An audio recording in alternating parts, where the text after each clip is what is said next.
Grief is a funny thing.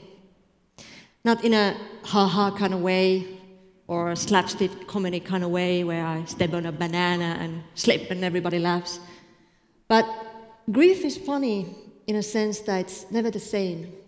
It's always subjective, it's always unique, it's always mine, and it's always yours. And it's okay. But the thing is that when we see something different, what we do, or what we are experiencing, we tend to reject it. We tend to deem it inappropriate, and maybe sometimes even wrong. This is very typical when it comes to mourning online, for example.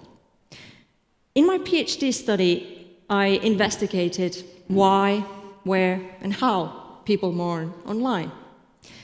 And I came across this very deep-rooted stereotype over and over again.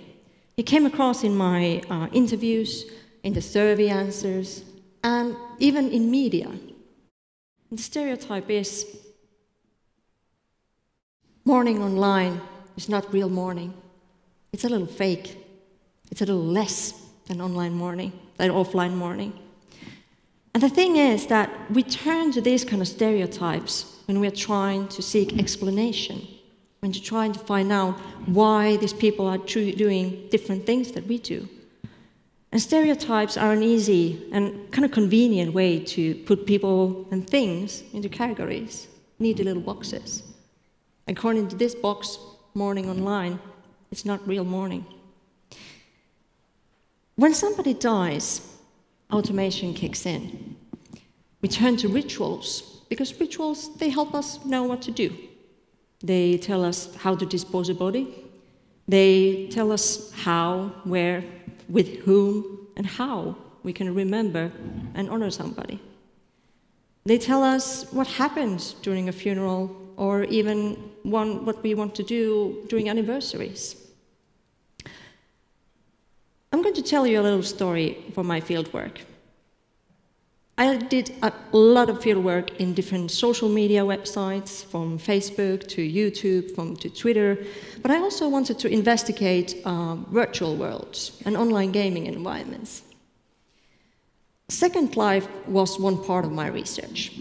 It's not a game in a similar sense that World of Warcraft is, but their gaming experience usually comes from role-playing.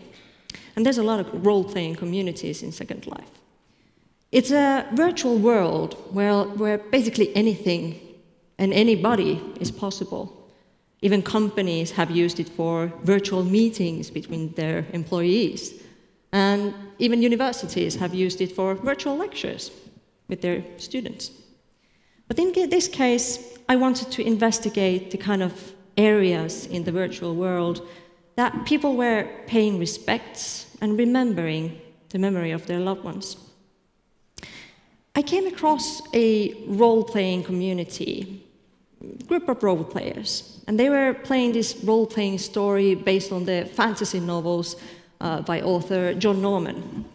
And the fantasy story was based on this kind of Gorean philosophy where there's a lot of master-slave relationships between people and lots of hierarchy dynamics. All of the characters in the role-playing story have important role in carrying out the overall story. And these people, Nadia, Anjali, and Peter Allen, they didn't know each other beforehand very well, but they all knew a character named Yuki. Yuki's real name was Yokuren. She was born in 1983, and she lived in Hong Kong. She was suffering from bone cancer, which basically meant that she was bound to a hospital bed most of her time. Second Life was her escape, in a sense. It was her way to experience life, people, and anything in a way that wasn't possible because of her illness. Nadia often referred to Yuki as a lovable brat, because her character was this feral child, like a wild child who lived in the woods, did not speak but grunted most of the time. And she was always kind of playing these small pranks to people, kind of like a misfit. and she was much loved in the community. She died in 2008 because of her bone cancer. Before she died, she was undergoing a heart surgery, and she was kind of fearing that the worst-case scenario would happen. She wrote letters to her Second Life friends that would be sent to her friends as a farewell and as a thank you for all of their time that they had spent together. The worst-case scenario happened, she died, and the letters were sent to her friends. Anjali experienced the loss of Yuki the heaviest. She told me in our interviews that she often felt that she was like a mentor to Yuki, or even like a mother, because they often shared details about their hopes and dreams and lives outside of Second Life. And Yuki always told about her plans, what she would do when she would get better. She really hoped and believed that she would get better eventually. So when Yuki died, Anjali created a memorial inside Second Life. The world is built in a sense that you can actually mold the world in a way, not in a way that you do in regular gaming worlds, but because this is a virtual world where you can add forests and lakes and buildings even, and you can create the space in a sense that it's your own. And Anjali was responsible of creating and maintaining this role-playing area. And there was this cave that was Yuki's character's home. So every now and then, when Anjali had the opportunity to make modifications in the world, she could have left it out. She could have let it go. But she couldn't, because it was the only concrete thing still reminding her about Yuki. So she decided to make a memorial for Yuki. It's made in a shape of a grave, like a small dirt mound with a headstone at the end, because it's a symbolical memorial that is recognizable for everybody who visits the space on purpose or accidentally, that somebody's buried here, although it's symbolical. But these kind of symbolical memorials we recognize. More often we recognize them from offline world, such as the Tomb of the Unknown Soldier. That is the most recognizable symbolical memorial that we have. It doesn't have the actual physical remains of anybody, but it's still a symbolical memorial that is culturally and commonly shared concept. Since Second Life, it's possible to remember in a more multi-mediated way. Anjali was able to add a slideshow in the cave as well. So the slideshow was displaying pictures of Yuki's life inside and outside of Second Life as well.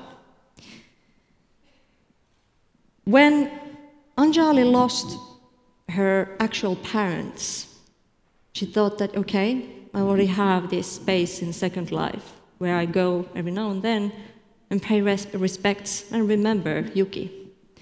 And she decided that she would like to have the memory of her parents in the same space as well.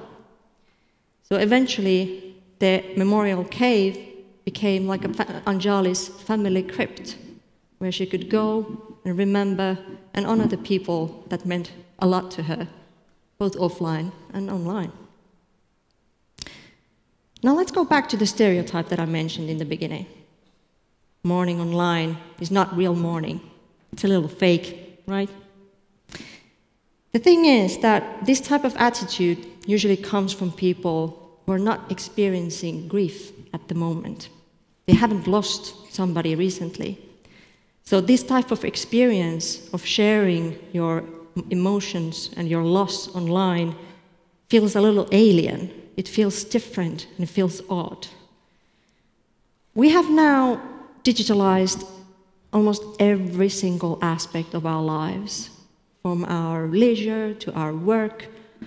We share so much details and so much emotions already online, from birth and now to the death.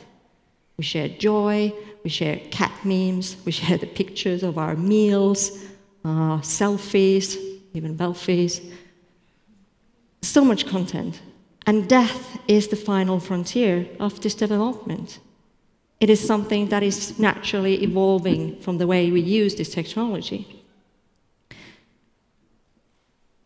So I argue that mourning online, it is real mourning. It doesn't matter which kind of tool we are using. It doesn't really matter if we are lighting an actual candle or a virtual candle, because the intention behind it, it's the same for all. We still want to light candles. We still want to visit the places that remind us of our loved ones. We still want to keep the items that remind us of our loved ones. Whether it's a text message, whether it's perfume, whether it's furniture, whether it's a Facebook profile page. There are still digital items which are important to us because they enable us to keep a connection. They keep us remembering, and they enable us to share. So eventually, if this technology is with us long enough, we will all mourn and honor online. I will, you will, and that grief, it's not fake.